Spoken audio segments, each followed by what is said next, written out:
Good morning seventh class student. Adarsh senior secondary school Khaisargarh की online class में आपका most welcome है। आज का हमारा विषय है सामाजिक अध्ययन। लेसन नंबर फर्स्ट, इकाई 2, इतिहास। यानी इतिहास का हमारा आज का फर्स्ट लेसन कर रहे हैं हम। पहले हमारे भूगोल के 2 लेसन हो चुके हैं, तो आज हम इकाई 2 इतिहास शुरू करते हैं। लेसन फर्स्ट है कब, कहाँ और कैसे। इससे पहले आपसे रिक्वेस्ट है कि अगर वीडियो आपको पसंद आई हो तो इसको लाइक और शेयर ज़रूर करें। तो हम इसकी शुरुआत करते हैं। आज पहले आता है भारतीय उपमहाद्वीप की भौगोलिक स्थिति। इतिहास अतीत की घटनाओं का एक व्यवस्थित संकलन है। यह हमें बताता है कि आदमी ने क्या सोचा और समय के समय तक तथा काल से काल तक उसकी क्या उपलब्धियां रही। भारत दुनिया का 7वां बड़ा देश है और एशिया के अन्य देशों से कटा हुआ है। भारत के उत्तर में चीन, नेपाल, तिब्बत और भूटान है। उत्तर पश्चिम में पाकिस्तान तथा अफगानिस्तान है, जबकि म्यांमार में बांग्लादेश इसके पूर्व में स्थित है। भारत की इस अलग स्थिति के कारण यह एक स्वतंत्र सभ्यता और संस्कृति रखता है। आगे आता है भारतीय उपमहाद्वीप के वर्णन हेतु प्रयोग की जाने वाली शब्दावली तथा नाम। भारतीय उपमहाद्वीप हिमालय से समुद्र तक फैला है। यह भारत की भूमि के नाम से भी जाना जाता है। पुराणों के अनुसार भारत नाम का एक प्रसिद्ध राजा था। इसी नाम को हिंदू ग्रंथों व पुराणों में देश के नाम के रूप में प्रयोग किया गया। भारतवर्ष की अपनी एक गहरी ऐतिहासिक महत्ता है जो आधारभूत एकता का प्रदर्शन करती है। इंडिया या हिंदुस्तान नाम शायद प्रारंभिक पार्थियन या ग्रीक आक्रमणकारियों द्वारा दिया गया। जब वे इंडस या सिंधु को द्वारा रोक लिए गए तो उन्होंने हमारे देश को सिंधु की भूमि के नाम से पुकारा।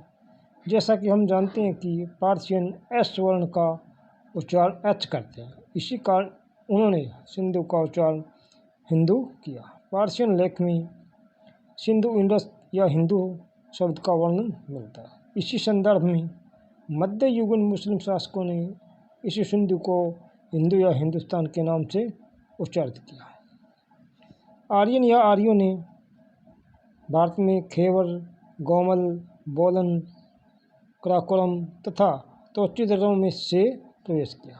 हमारे प्राकृतिक स्रोत, संपन्नता और उपजाऊ समतल मैदानों ने एक के बाद एक आक्रमणकारी को आकर्षित किया। प्राचीन काल में ये समतल मैदान आर्यावर्त या आर्यावर्त के नाम से जाने जाते थे। आगे आता है काल विभाजन और भारतीय इतिहास के मध्ययुगीन में हुए महत्वपूर्ण विकास। किसी भी देश के इतिहास का प्रारंभ उस समय को माना जाता है जहाँ उसके संबंध में लिखित स्रोत उपलब्ध होते हैं। इतिहास को 3 मुख्य कालखंडों में विभाजित किया जाता है, जो प्राचीन, मध्य युग तथा आधुनिक। प्रत्येक कालखंड में अनेकों शताब्दियाँ समावेशित है। प्रत्येक युग की अवधि भी एक दूसरे के समान नहीं होती। मध्य युग से तात्पर्य उस अवधि से है जो प्राचीन काल तथा आधुनिक काल के बीच की है। मध्य युग के निर्धारण के ठोस कारण है, किंतु यह निर्धारित करना अत्यधिक कठिन होता है कि प्राचीन युग की समाप्ति कब हुई तथा आधुनिक युग का प्रारंभ कैसे हुआ। मध्य युग को 2 भागों में बांटा गया है। प्रारंभिक मध्य युग का समय 8वीं से 12वीं शताब्दी तक का है, जबकि 13वीं से 18वीं शताब्दी का समय मध्य युग कहलाता है। प्रारंभिक मध्य युग के उत्तर के राज्यों के साथ दक्षिण के राज्यों का वर्णन मिलता है, जबकि अंत मध्य युग में दिल्ली सल्तनत तथा मुगल साम्राज्य का वर्णन किया गया है। यह काल विभिन्न वंशों के उदय तथा अस्त का साक्षी है, जिसमें पाल वंश, प्रतिहार वंश, राष्ट्रकूट वंश, चोल वंश, राजपूत, तुर्क, अफगान तथा अत्यंत मुगल मुख्य हैं। राजपूत राज्यों का उदय तथा उनके वैभव संपन्नता को मध्य युग का मुख्य विकास माना जाता है। हर्ष की मृत्यु के बाद के समय को राजपूत काल के नाम से जाना जाता है। यह युग विशेषता सामंतवाद तथा युद्ध के युग का युग था। राजपूत बहादुर, निडर तथा अपने पालक के वफादार थे, किंतु उन्होंने अपनी शक्ति को आपसी युद्धों में ही गंवाया था। इसी कमजोरी के कारण ये खतरे के समय एक संयुक्त मोर्चा नहीं खड़ा कर पाए और मोहम्मद गौरी के हाथों पराजित हुए। 13वीं शताब्दी के प्रारंभ में मोहम्मद गौरी के दास कुतुबुद्दीन ऐबक ने दिल्ली सल्तनत की नींव रखी थी। 1526 में जब बाबर ने आक्रमण किया तो वह समय को सुरक्षित न रख सका। बाबर तैमूर वंश का वंशज था। बाबर के पोते अकबर ने विशाल साम्राज्य को संगठित किया तथा देश को मजबूत शासन प्रदान किया। अकबर ने यह एहसास कराया कि शासन को स्थायित्व दिया जा सकता है तथा कैसे उसकी जड़ों को मजबूत किया जा सकता है। अकबर का उत्तराधिकारी जहांगीर विभिन्न कलाओं का संरक्षक था। उसके पुत्र शाहजहां ने उसे आगे बढ़ाया। शाहजहां कला व भवन निर्माण शैली का पोषक था। शाहजहां का उत्तराधिकारी औरंगजेब एक बहादुर सेनानायक तथा योग्य शासक था, किंतु औरंगजेब के कई अवगुणों से उसे धार्मिक, असहिष्णु तथा कठोर व्यक्तित्व का स्वामी बना दिया। उसके मराठों से हुए लंबे युद्धों उसे हिंदुओं के दुश्मन के रूप में प्रचारित किया। औरंगजेब के उत्तराधिकारी दूर तक फैले हुए साम्राज्य को संभालने में अक्षम रहे। पश्चिमी भारत में शिवाजी ने मराठों की सैन्य शक्ति के रूप में खड़े किया और एक राष्ट्रीय पहचान दी। मराठों ने मुगलों को हराने के लिए गुरिल्ला युद्ध की नीति अपनाई थी।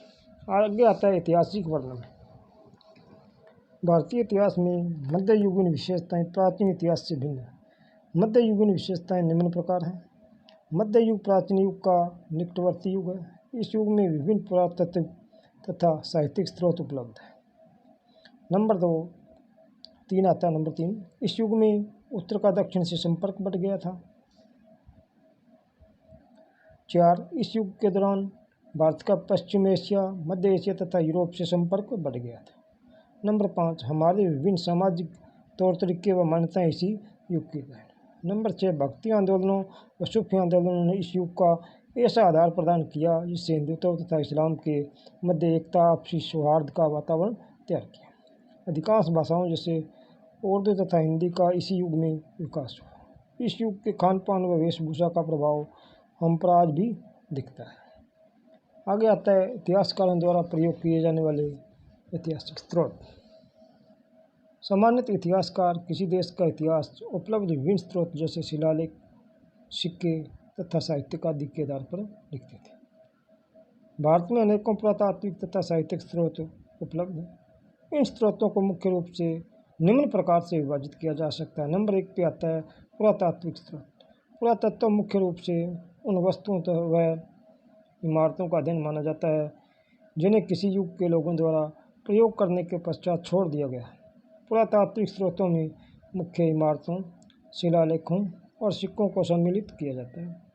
कभी कभी इतिहास आश्चर्यजनक रूप में समय संरक्षित हो जाता है। उदाहरण के लिए पोम्पेई व हरक्यूलियन के रोमन नगर वेसुवियस पर्वत के भूस्खलन के कारण दब गए। यहाँ तक कि रोमन सभ्यता की छोटी छोटी जीवन शैलियाँ या दीवारों की चित्रकारी अंत इसी कारण हुआ था। भारतीय पुरातत्व सर्वेक्षण ने न केवल ऐसे दबे अवशेषों की खोजा बल्कि विभिन्न ऐतिहासिक इमारतों का रखरखाव व संरक्षण भी किया। पुरातात्विक स्रोतों में पुरातन भवन, मर्दभांड, अस्त्र शस्त्र, मूर्तियाँ, शिलालेख, ताम्रपत्र तथा सिक्के आदि आते हैं।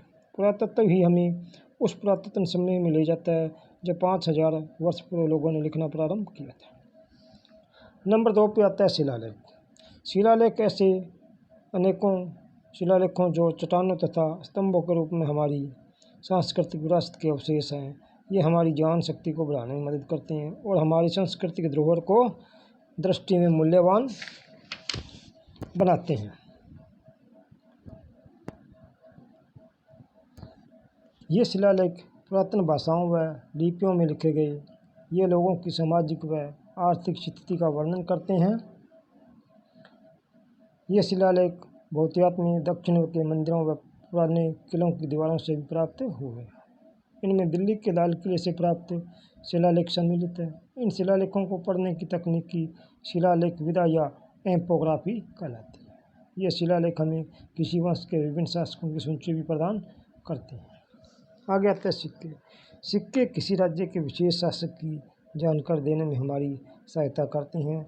इन सिक्कों का अध्ययन करने वाले को न्यूमिनेटिव कहा जाता है। सिक्के के इतिहास का प्रतिबिंब है।